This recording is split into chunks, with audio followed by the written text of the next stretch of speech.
Are you getting paid what you're worth? Do you want to make more money than you're currently making? For many people, the compensation level is key to the sense of self-worth. Remember that your employer's position is likely that compensation is based on the value you bring to the organization and the market rate for the job you are doing. It is not based on the qualifications you have, what you made at the last company you worked for, the financial obligations you have, or what a coworker makes. If your goal is to stay in your current job, working for your present employer, the secret part to become successful at your workplace is to make sure nobody knows how hard you have to work to do so well. Keep watching this video to learn some of the tips that you can implement to become unflappable and unstoppable.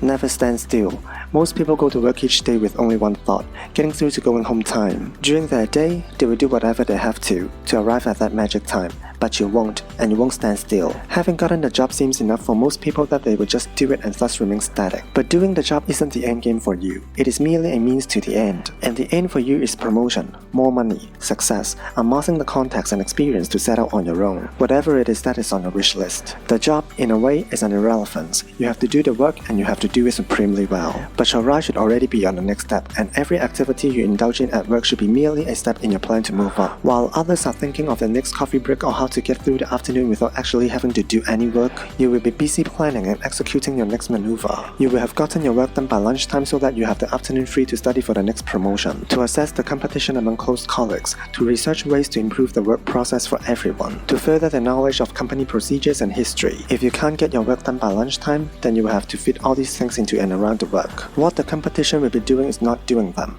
but you don't stand still. Never accept that doing the job is enough. That's for the others. You will be moving right along, preparing, studying, analyzing, and learning. You will be doing, practicing the manager's work or whoever's work it is you need to master. You have to see promotion or whatever else it is you want as a movement. You keep moving or you grow moss. You have to have movement or you grow stagnant. Movement requires of you that you don't sit on your backside and do nothing.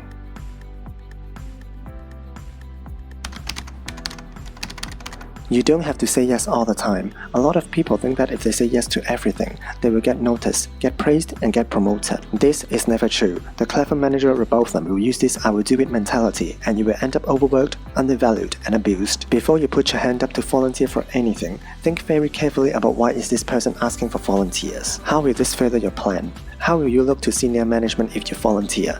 How will you look if you don't volunteer? Is this a dirty job that no one else wants? Or is this person genuinely, desperately overburdened and really in need of your help? It might well be a dirty job that no one else wants, and by volunteering, you might look very good in the eyes of senior management. They think you're capable of rising to a challenge, being useful, and being prepared to get your sleeves rolled up and stuck in. On the other hand, they may think you are an idiot. Or if you volunteer to do the filing, they will see you as a mere filing clerk. Or you may generate a load of goodwill for helping out someone in real need of support. Be careful and choose your moments. Only take that one step forward when you are confident you will look good, gain benefit, or make a difference to someone who needs help.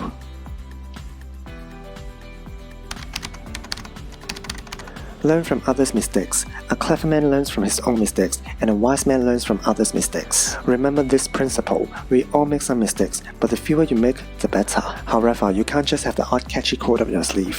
Every time someone near you messes up, you need to know all about it. You will have to do your detective work, subtly mind you. No one wants to be cross-examined by a colleague about where they went wrong. And there's a danger of coming across as smug and self-satisfied and nosy and condescending because it wasn't you who made the mistake. So when a colleague gets himself in hot water, find out what went wrong without getting spotted. One of the best ways to do this is to offer to help him put things right. After all, this isn't a competition, and we don't want our teammates to mess up. It's just that if they do it anyway, we might as well get some benefit from it. Helping them remedy things can be a great way of finding out exactly what happened. Once you have found out just what went wrong, work out how and why it happened. Then be brutally honest with yourself about whether you have made the same mistake. If so, you need to devise some kind of system now to make sure it can't happen in the future. Otherwise, it's only a matter of time before you make the same mistake.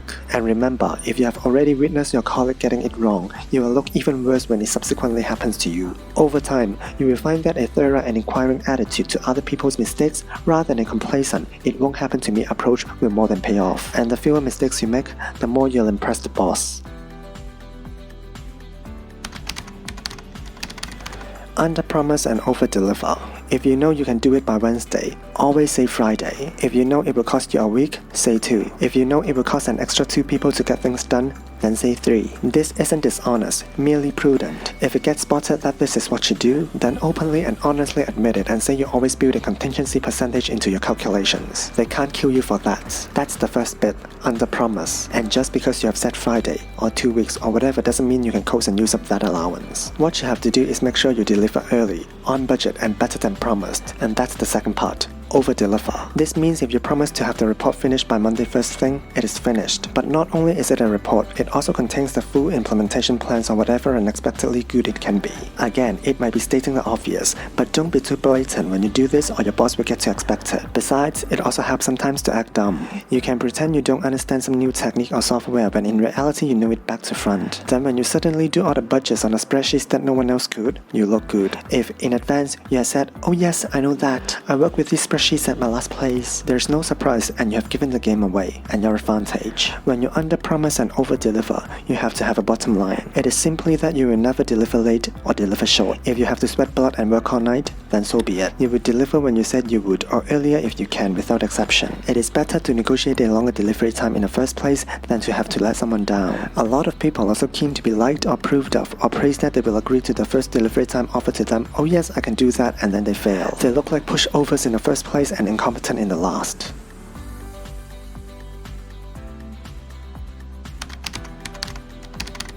Last but not least, know what your manager wants. When you know what your manager wants from you, it's much easier to sync with them and deliver exactly what they want and more by focusing on the traits you will need to move up and get promoted faster. It will also help you target specific opportunities within your company to build your brand. On the other hand, if you don't know what they are looking for, how can you possibly meet their expectations? As a result, you may spend too much time focusing on the skills that aren't as important to managers, and your weak points will prevent you from getting ahead. Managers consider many factors when making promotion decisions. Of course, each manager's decision-making process is unique. In a nutshell, soft skills are the most important skills to acquire. Hard skills, which are your technical abilities, are valuable, but not as valuable as soft skills. The top 3 soft skills managers are looking for in the next generation of leaders are: can prioritize work, positive attitude, and teamwork. Other soft skills that are also important include organizational skills, communication skills, and analytical skills, etc. As harsh as this sounds, when it comes to career advancement, it doesn't matter what you think is important. It's what your manager thinks that carries the weight. If you are not focusing on the skills that managers value most, you are not spending your time the right way. Although not every manager has the same priorities. Therefore, it's a good idea to ask yours for their own top 10 or top 20 lists. Then use that information to help you decide where to put your efforts. Having a solid understanding of what your manager is looking for will help you focus on acquiring and promoting the skills that will increase your visibility, build your brand, and open up career paths that will be close to your peers who haven't got the insights you do. And don't forget about persistence and preparation. You will never get ahead without them.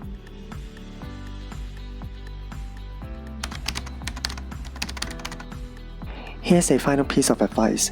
Never believe you are only worth what you are being paid. Those who believe they are only worth what an employer pays them are almost always selling themselves short. Big companies depend on people not questioning their worth. Don't let them get away with it. It's a fact that if you work for an employer, those who change their jobs fairly frequently tend to get pay raises each time and therefore end up earning more than those who stay with the same company. If you're staying put, you have to learn to ask for more and demonstrate how you're adding value to an organization to justify being paid more. No company is ever gonna pay more than anything than they have to. Nobody will certainly offer to pay you more for your work. Don't wait to be recognized. You have to be proactive and ask for more and show you're worth more. And it requires you to take action. If you think you are always worth more, it makes you restless, ambitious, anxious to move on. If you accept what is offered and never question it, then it makes you complacent, and you will get taken for granted. Therefore, be very clear about what you think you are worth and why. If you have worked harder, achieved more, produced more, got better results, then you are entitled to say so and ask for compensation. Getting more money or anything else is a matter of negotiating. Those who are good negotiators get more. So you also have better brush up on your negotiating skills and don't moan if you don't get what you want.